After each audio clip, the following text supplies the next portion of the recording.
Jadi ada pertanyaan yang disampaikan oleh indikator politik itu, kalau pemilu legislatif diadakan sekarang, apakah Anda akan memilih partai yang ada Pak Jokowinya di sana sebagai ketua umumnya atau sebagai dewan pembinanya, ya kan?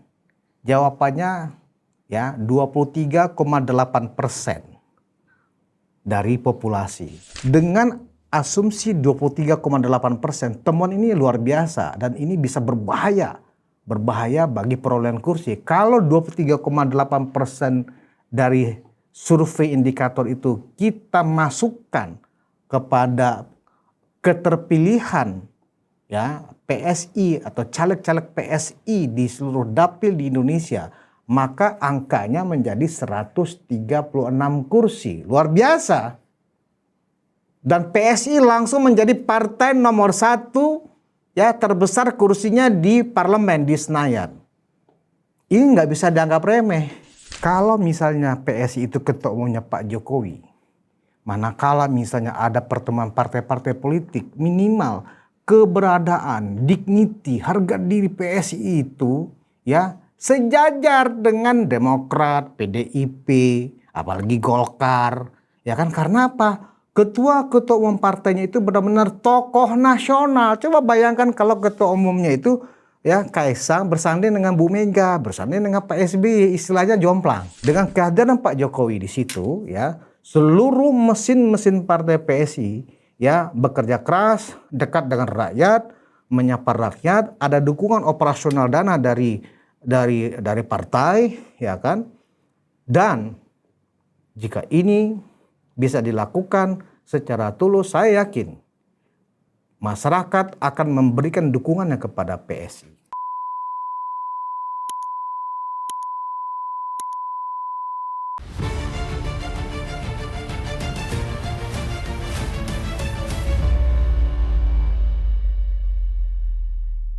Iya, apakah PSI akan menjadi raja baru di 2029 di parlemen? Nah, peluang ada. Tinggi nggak peluangnya? Tinggi, bos. Hai penonton Ruang Konsensus Santai Indonesia, dimanapun Anda berada, kembali bersama saya Budi Ma'ruf Piliang, anak sulung Mulyono. Daripada saya dihujat ya, padahal saya kan antara saya memakai anak sulung Mulyono atau tidak, kan tetap saya anak sulung Mulyono, kan akun TikTok saya adalah anak sulung Mulyono. Assalamualaikum warahmatullahi wabarakatuh, salam sejahtera buat kita semua. Hari ini Monolog Ruang Konsensus akan mengulas tentang hasil survei ya beberapa lembaga, minimal 2 ya, dan tapi 2 lembaga ini kredibel ya, terdaftar sebagai anggota Persepi ya kan, di mana lembaga survei itu punya asosiasi dan ini bisa dipertanggungjawabkan hasilnya ya dari SMRC dan indikator. Nah, yang akan menarik adalah hasil survei yang dikeluarkan oleh indikator politik, walaupun diaku oleh yang punyanya saya belum rilis loh, tapi udah bocor rilisnya. Persoalannya adalah data yang dikeluarkan oleh indikator politik itu sudah dibahas di banyak podcast dan juga dibahas oleh sejumlah praktisi politik dan pengamat politik lainnya, dan itu datanya masuk akal. Baik. Nah, kalau kita lihat perkembangan PSI saat ini memang geliatnya luar biasa ya. Jadi Jokowi efek memang cukup terasa ya. Kalau kita lihat geliatnya itu setelah safari politik di Lampung, kemudian dilanjutkan dengan safari politik Pak Jokowi di NTT Kupang, itu memang melihatkan Jokowi efek yang bisa jadi karena itu kemudian hasil survei di 2 lembaga ini melihatkan ada tanda-tanda kehidupan ya di PSI. Nah, terakhir yang paling menarik itu PSI itu nilai elektabilitasnya menurut indikator politik naik ya, melewati ambang batas parliamentary threshold 4%. Jadi hasil keterpilihan PSI sebagai partai itu sudah di angka 4,1%. Nah, persoalannya adalah kenapa sih semua orang sibuk membicarakan pemilu, padahal kan pemilu atau pemilihan legislatif atau pilpres itu ya masih lama, 2029. Nah, ini juga perlu saya luruskan bahwa bagi peserta pemilu atau bagi partai politik, pemilu itu sudah dekat. Ya, artinya ini masa-masa bekerja bagi partai politik manapun, partai politik apapun. Apakah dia partai politik yang sekarang sudah memiliki perwakilan di parlemen, ya, atau partai politik yang non parlemen, ya, karena Agustus ini itu sudah ada, ya, kedatangan anggota KPU RI untuk melakukan verifikasi administrasi ke seluruh partai peserta pemilu. Jadi seluruh partai itu kemudian akan didata ulang ya oleh KPU RI.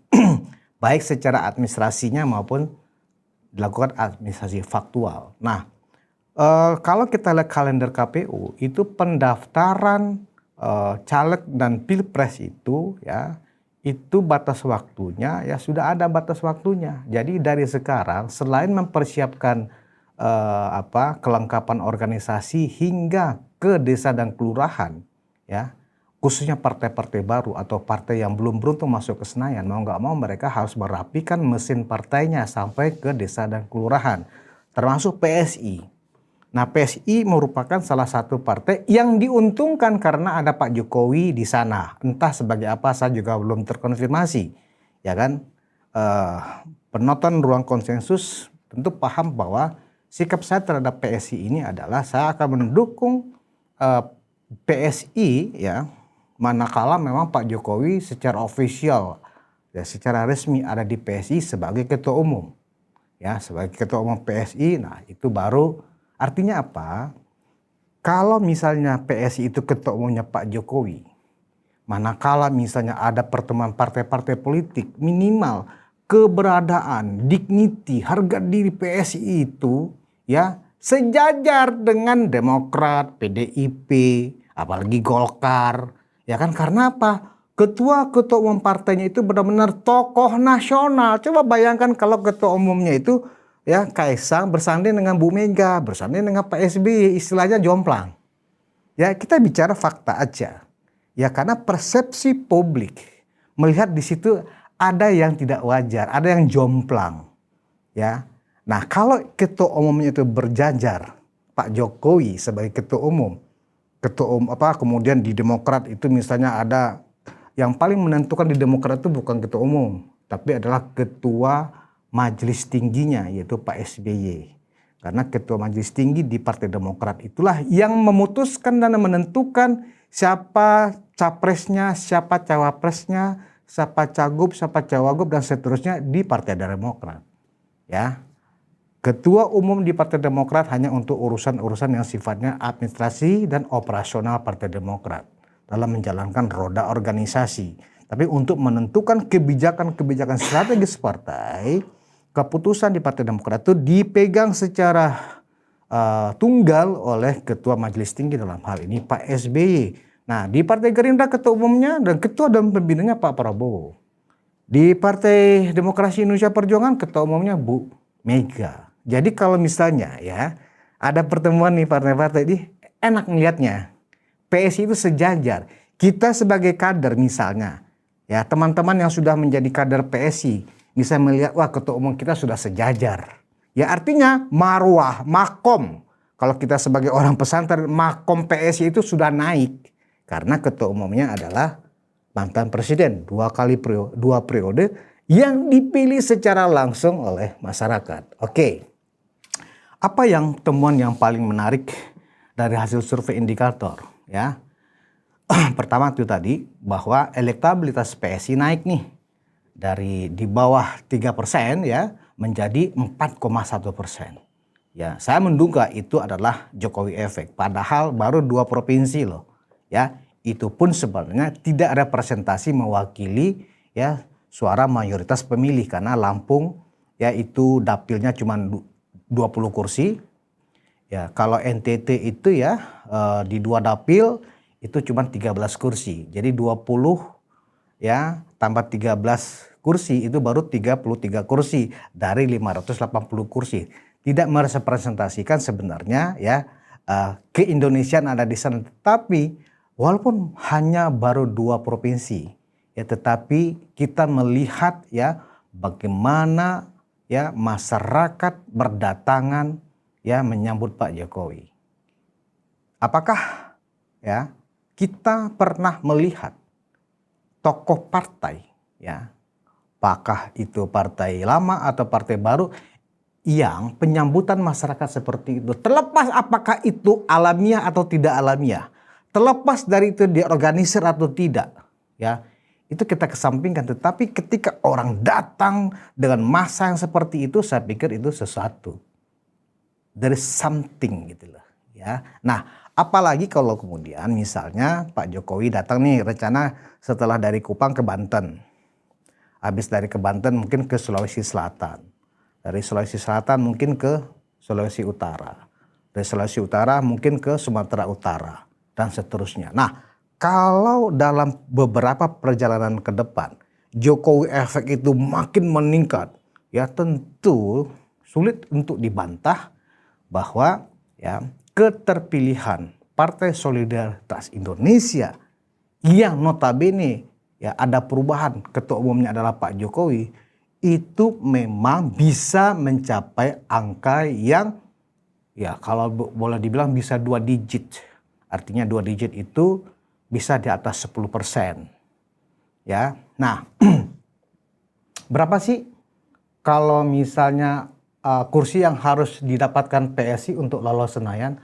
Berdasarkan asumsi yang sekarang 4% sebagai batas ambang batas parlemen ya, itu 4% lebih kurang sekitar 24 atau 25 kursi. Kalau misalnya PSI mendapatkan jatah kursi Senayannya berdasarkan hasil pemilihan legislatifnya di 88 dapil seluruh Indonesia itu bisa menghasilkan angka 25 kursi masuk Senayan, otomatis PSI bisa lolos Senayan. Tetapi kalau hanya 24 ya, PSI mungkin tidak terlalu kuat suaranya di parlemen. Nah, jadi ada pertanyaan yang disampaikan oleh indikator politik itu, kalau pemilu legislatif diadakan sekarang, apakah Anda akan memilih partai yang ada Pak Jokowinya di sana sebagai ketua umumnya atau sebagai dewan pembinanya, ya kan? Jawabannya ya 23,8% dari populasi surveinya. Nah, 23,8 itu kalau kita ekivalenkan dengan ya jumlah kursi ya, itu bisa mencapai angka 136 kursi. Luar biasa. Walaupun indikator membuat sebuah kesimpulan bahwa 56, sekian persen ya partai yang didukung Jokowi ya hanya tidak didukung itu nilainya 56,8%, tetapi yang akan mendukung itu 23,8%.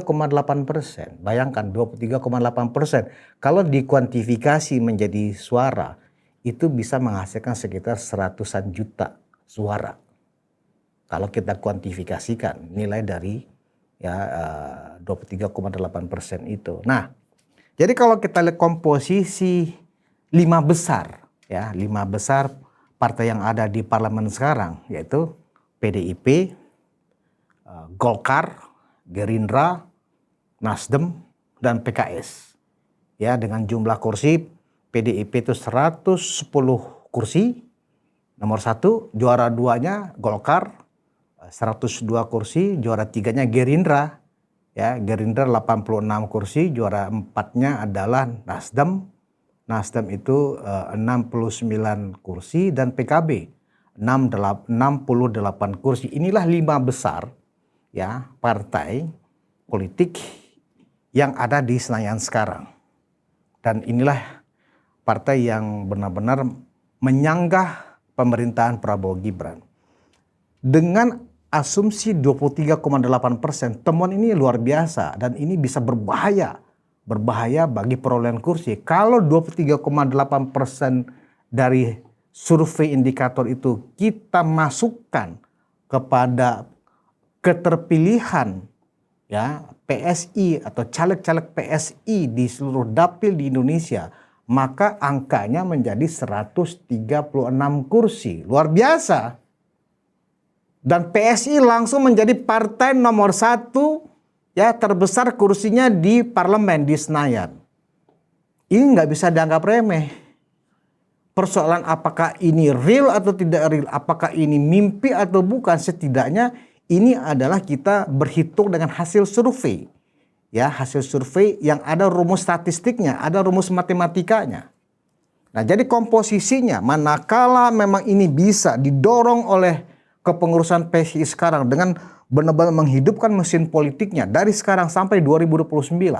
Tidak menutup kemungkinan ya PSI dengan ketua umumnya Pak Jokowi bisa leading meraih kursi sebanyak 136 kursi di Senayan. Ya, jadi komposisi yang 5 partai besar tadi, jika skenario ini berjalan ya, PSI akan menjadi partai nomor 1 dengan 136 kursi dengan asumsi tidak ada perubahan di partai yang di bawahnya. Kemudian baru di bawahnya 110 kursi PDIP. Sorry, gajah memang harus melampaui banteng. Kalau sekarang ini berjalan ya. Jadi gajah 136 kursi ya, PDIP atau banteng ya hanya 110 kursi, kemudian baru Golkar 102 kursi ya, kemudian berikutnya itu Gerindra 86 kursi, bahkan bisa turun Gerindra dengan situasi kepemimpinan Pak Prabowo yang dinilai kurang mensejahterakan masyarakat, bisa jadi, ya kan? Dan terakhir adalah Nasdem. PKB tergeser, nggak masuk lagi ya partai 5 besar. Artinya apa? Kehadiran Partai Solidaritas Indonesia jika konsisten dengan cara kerja yang dilakukan oleh Pak Jokowi hari ini, dengan bersafari, dengan benar-benar menyiapkan, mengkalkulasi seluruh aspek dari marketing politiknya, mesin-mesin politiknya, ya kan? Ini bakal membahayakan ya situasi politik, dalam arti ya membahayakan, maksud itu membahayakan bagi partai-partai saingan PSI yang sekarang ada di Senayan. Luar biasa. Jadi ya kalau kita membayangkan pemilu legislatif 2029, skenario ini berjalan ya, dan ya PSI sebagai partai pemilik kursi terbesar berkoalisi dengan Golkar, dengan Gerindra, dengan Demokrat, dengan PKB, ya otomatis ya PSI akan menjadi partai yang cukup menentukan arah pembangunan kita 2029-2034. Ini saya tidak memasukkan variabel siapa capres-capres atau cawapres-cawapres yang akan berlaga di 2029. Ini saya hanya bicara bagaimana kerja-kerja calon legislatif ya yang ada di PSI dan partai-partai lainnya. Mudah nggak ya bagi PSI untuk membuat kader-kadernya atau caleg-caleg yang akan bertempur ya di dapil masing-masing itu bisa meraih kursi ya. Berarti kalau misalnya 136 kursi di 88 dapil ya, artinya apa? Kalau berarti dari 88 dapil itu minimal ya 15 dapil dari 88 itu PSI harus mentargetkan 2 kursi. Ya. 2 kursi ya itu harus didapatkan. Jadi kalau misalnya 15 berarti 30 kursi, sisanya ya itu 30 kursi ditambah dengan 50. 80 kursi. Nah, kalau itu yang terjadi ya tidak menutup kemungkinan memang PSI akan berjaya. Lantas olinya gimana? Isi tasnya bagaimana? Nah, saya tidak ingin merumuskan seperti apa pembiayaan untuk PSI meraih 136 atau 140 kursi. Anggap saja kita genapkan menjadi 25%. Ya. Seingat saya pada saat pemilu 2009 ya, Partai Gerindra sebagai partai pertama yang ikut pemilu, ya langsung tembus Senayan, kalau nggak salah sekitar 25 atau 26 kursi, ya itu menghabiskan sekitar 3,6 triliun, ya konon katanya begitu, ya. Kemudian ya pada saat Nasdem pertama kali juga ya menembus Senayan itu menghabiskan sekitar 2,5 triliun. Nah, kalau kita mengacu kepada perkiraan harga yang didapatkan PSI untuk meraih sekitar 136 atau 140 kursi, saya pikir angka 3-5 triliun ya itu akan dihabiskan oleh PSI untuk meraih angka segitu. Apakah harus angka sebesar itu? Ya, bagi yang pernah terjun di partai politik, ya, yang pernah terjun sebagai apakah tim sukses, apalagi sebagai calon legislatifnya, ya, memang itu terkesan mahal. Kalau misalnya itu dibagi 3,6 triliun tuh 3 atau sampai 5 triliun itu dibagi buat apa saja? Banyak sekali. Pertama, bagaimana menghidupkan mesin partai. Ya, dari tingkat DPD, ya provinsi, DPD kabupaten kota, kemudian kecamatan, kelurahan, dan itu semuanya ya butuh dana operasional. Tetapi memang kelemahan PSI selama ini bukan hanya karena sumber daya anggaran, tetapi juga ya kader-kadernya nggak turun ya menyapa rakyat. Ya, kalau diasumsikan dari sekarang Pak Jokowi mungkin sudah banyak memberikan arahan-arahan bagaimana cara kita dikenal oleh masyarakat, mendapat kepercayaan dari masyarakat, ya harus turun dari sekarang. Kantor-kantor ranting PSI yang ada di desa, di kelurahan, di seluruh Indonesia, nggak hanya sekedar papan nama. Wah, ini kantor anak ranting PSI, kelurahan mana, tapi nggak ada orangnya, nggak jelas, nggak pernah bertemu dengan RT dan RW, ya kan? Kalau misalnya ada kegiatan-kegiatan kemasyarakatan nggak pernah muncul, ya bagaimana mau dikenal masyarakat? Kalau pola-pola seperti itu masih dilakukan oleh mesin partai PSI dan mesin partai manapun, saya yakin angka 136 kursi ini hanya sebuah imajinasi atau angan-angan semata. Tapi manakala dari DPD-nya, dari kabupaten kotanya aktif sampai tingkat kecamatan, sampai tingkat kelurahan, ya, setiap ada kegiatan di kelurahan, di desa, di RT, di RW, ya, apalagi misalnya ada musibah, entah itu kebakaran, banjir, ya kan. Coba lihat dulu. Saya masih ingat ya, pengalaman Partai Keadilan Sejahtera, ya, itu bahkan setiap ada musibah di situ ada PKS langsung pasang tenda, ya, dan mereka pasang tenda langsung menyiapkan sembako. Coba dipikir, dari mana mereka bisa menyiapkan anggaran untuk bikin tenda, ya, kemudian membeli berbagai macam sembako, aqua dan seterusnya, obat-obatan, ya ada pengobatan gratis. Itulah dana-dana operasional ya yang sudah dianggarkan. Kalau misalnya musibah banjir itu ada di banyak kecamatan, PKS tetap ikut semua. Nah, itu adalah salah satu contoh bagaimana ya sebuah partai politik itu peduli dengan denyut nadi dan dinamika yang ada di masyarakat. Apakah PSI mampu seperti itu? Walau alam bisawab. Yang kita lihat selama ini, ya ketika ada musibah dan seterusnya, kita tidak melihat ada tenda PSI di sana. Ya, ketika ada kegiatan-kegiatan sosial misalnya, kita tidak melihat ada keterlibatan kader-kader PSI di sana.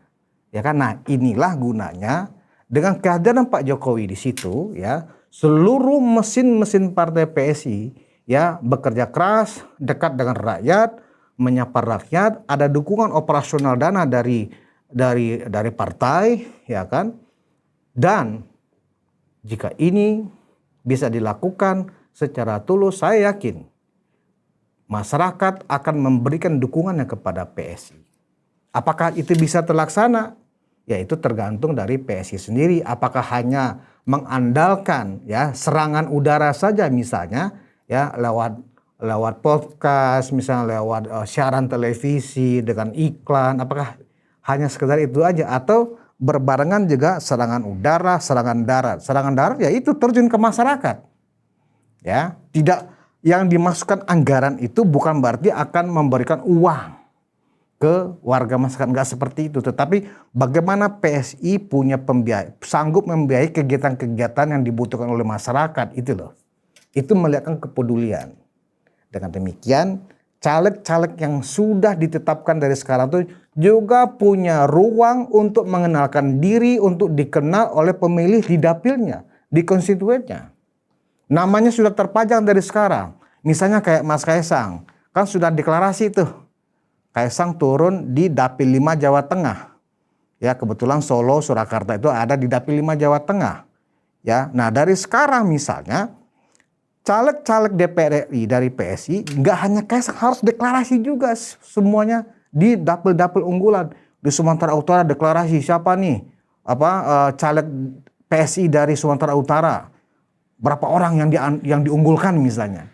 Begitu juga misalnya di DKI Jakarta, siapa caleg PSI di Jakarta yang diunggulkan, harus deklarasi dari sekarang sehingga mereka bisa dikenal dari awal ya oleh pemilihnya di dapil masing-masing. Begitu juga di Jawa Barat siapa, di Jawa Tengah siapa, ya kan, di Jawa Timur siapa, dan seterusnya dan seterusnya. Inilah saya pikir ya cara-cara yang efektif, yang produktif, yang harus dilakukan oleh PSI, nggak hanya sekedar ya mengandalkan menjual nama besar Pak Jokowi, nggak hanya itu. Ya, kalau hanya sekedar itu, ya orang paling hanya hormat kepada Pak Jokowi, respect kepada Pak Jokowi. Tapi ketika memilih di kotak suara, caleg PSI, aduh saya nggak kenal orang ini. Misalnya kan kalau kita di kertas suara kan ada nomor, nama, foto, ya kan. Oh si Anu PSI, kita nggak kenal nih dia kerja apa di tempat kita, nggak kenal. Tapi walaupun Pak Jokowi itu adalah dikagumi oleh calon pemilih ini, tapi karena dia tidak kenal calegnya itu siapa, apa yang sudah dia kerjakan di kampung dia, nggak bakal dipilih. Nah, itu yang saya pikir kita harus bedakan antara orang respect kepada Pak Jokowi sebagai pemimpin ya dengan caleg ya sebagai orang yang akan mewakili suatu masyarakat di suatu daerah. Itu beda. Jangan disamakan. Jadi tetap ya butuh kerja keras dari seluruh calon legislatif PSI, khususnya calon legislatif DPR RI-nya harus kerja keras. Dari sekarang PSI harus menyiapkan dana lebih kurang 3-5 triliun untuk dikontribusikan untuk pembiayaan target 140 kursi DPR RI.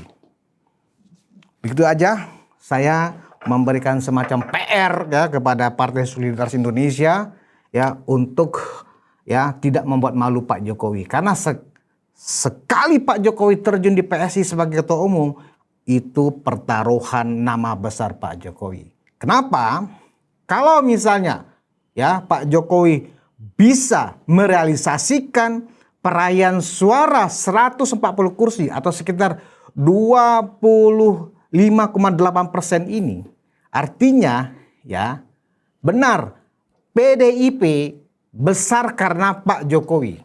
Teori itu ya mutlak dibungkus oleh fakta bahwa benar PDIP 2 kali merajai kursi Senayan karena ada Pak Jokowi.